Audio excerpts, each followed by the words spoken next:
Hi everyone, I'm a first grade public school teacher and I really don't want to be here. I did not want to come today. I wanted to read my book. I wanted to catch up on all the work that I have to do. I wanted to make a homemade meal. And I can't do that today because I had to come here. I feel a deep responsibility to my students.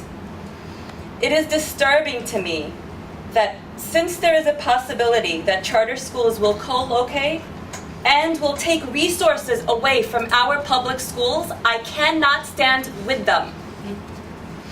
My school was co-located several years ago.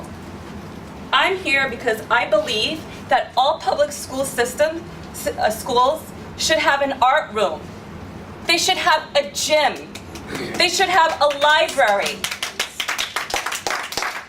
I can no longer conscientiously and ethically watch the effects of charter schools. And I will work toward that as long as this issue is here. And I hope that all of you will join me. We have an ethical and conscientious responsibility to all our children, not just some. Thank you. Right.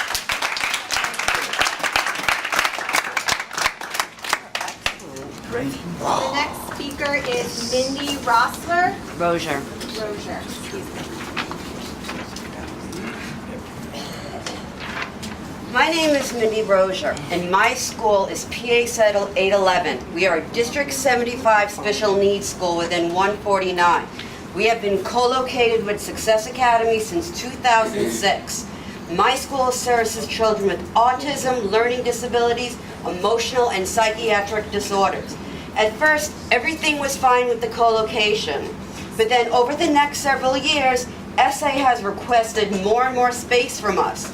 Overall, we lost 2 floors that included classrooms, a library, a music room, our art room, our science room, and to make up 1 classroom they took, we lost our technology room. PS 149 was nice to offer some available rooms at that time, but now they're crunched for space because there's no free room at all in our building. Now, most recently, we were in danger of losing even more. Additional classrooms, our speech therapy room, our resolution room, and OTPT room that would have been gone by September. This is space that is used and very much needed.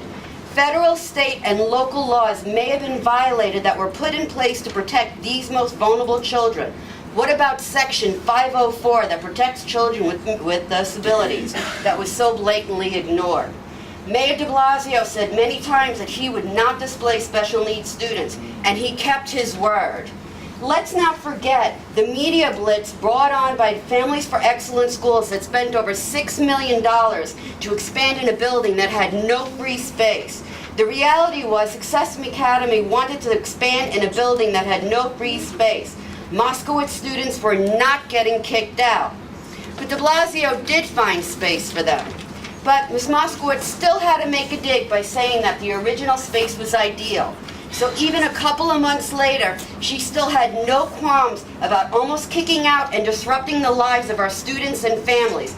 I will end with this. The original purpose of charter schools were to enrich the schools they co-locate with. This has never happened. They were asked to share methodologies and they refused. While my school and other schools in our building make do with what we have, we know that while we struggle, they have fancy bathrooms, a dance room, a block room, and a karate room. And they have proven to us over and over again that what they have is never enough. They have taught their students if you bully long enough, you'll get your way. And this needs to stop. To all those in co-located schools now, and to those schools who might be forced into a co-location, know this. You may be safe now, but as long as Success Academy is in your schools, you will never be safe. Yeah, amen.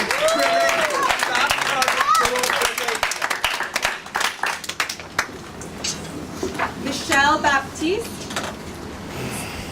Hi, my name is Michelle Baptiste, and I'm a second grade teacher from District 17, PS 92K in Brooklyn. I'm just going to read from the Teacher Diversity Committee. I'm a member of the Teacher Diversity Committee of New York City, and what we're trying to do, we're a grassroots effort that are comprised of teachers, families, students, and we're trying to increase teacher diversity in New York City, period. And we're calling for the stopping the expansion of apartheid schooling in New York City. And I'm just going to read from this. The information that I'm going to read was obtained by us, the Teachers Diversity Committee of New York City, from Success Academy charter schools that responded to our request. Now, we initially did a blanket request for all the information from Success Academy charter schools. Now, we wanted all the demographic information for their teachers from the beginning of Success Academy up until now. They did not give us everything, and they asked that we specifically write and request to each of the Success Academies, and this is what we got. Success Academy Cobble Hill, 82% white teachers. Success Academy Crown Heights, 57%. Fort Greene, 100%. Harlem 1, 73%. Harlem 2, 63%. Harlem 3, 61%. Harlem 4, 56%. Harlem 5, 76%. Hell's Kitchen, 89%. Prospect Heights, 91%. Success Academy Upper West, 82%. Williamsburg, 71%. Bed-Stuy 2, 80%. Bronx, 74%. That was Bronx 1. Bronx 2, 66%. The mandate to expand charter schools is increasing racial segregation of students and decreasing teacher diversity in New York City schools overall. We call on the New York State Charter School Institute to, 1, implement a moratorium on all further charter school approvals, 2, stop the expansion of apartheid schooling in New York City, and number 3, take affirmative steps to increase teacher diversity in all New York City schools.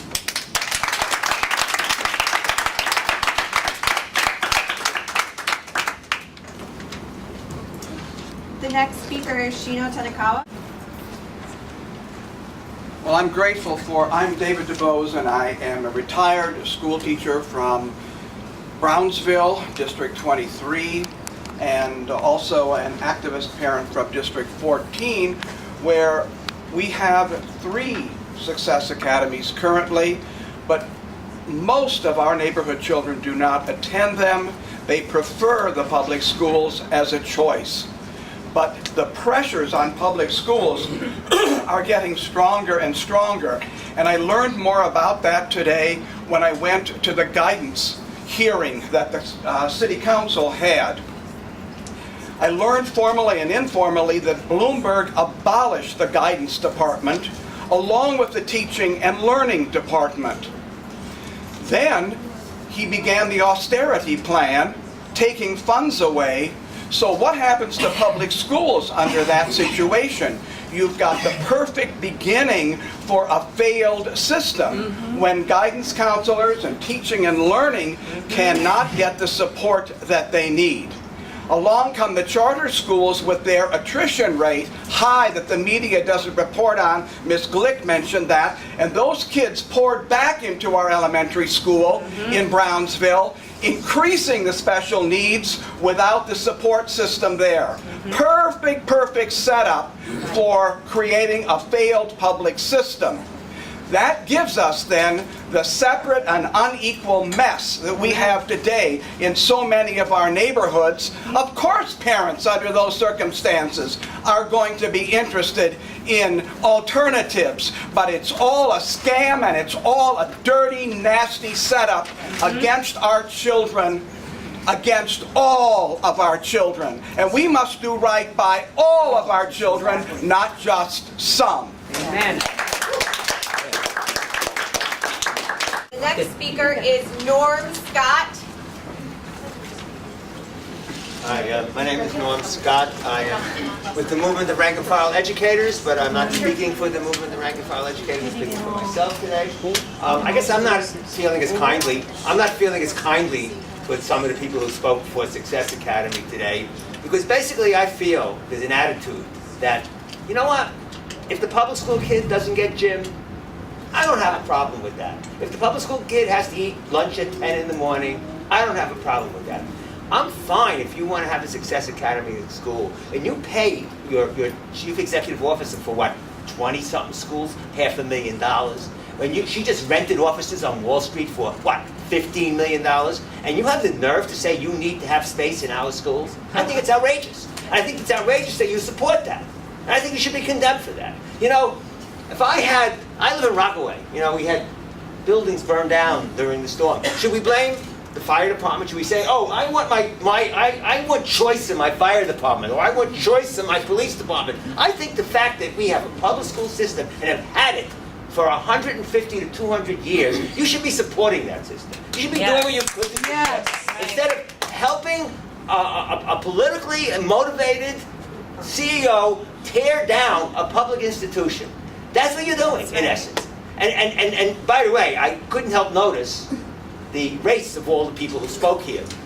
I mean, you know, if you were getting up at a meeting in, say, Birmingham, Alabama, and say 1964, we'd be sitting in at lunch counters. You know, I mean, that's what's going on. I believe. Too bad. I believe that what's happened is that Eva Moskowitz went from serving poor kids in Harlem to now trying to do a demographic shift. That is part of the reason the scores go up. And then you've also disappeared. How many children have disappeared from Success Academy schools?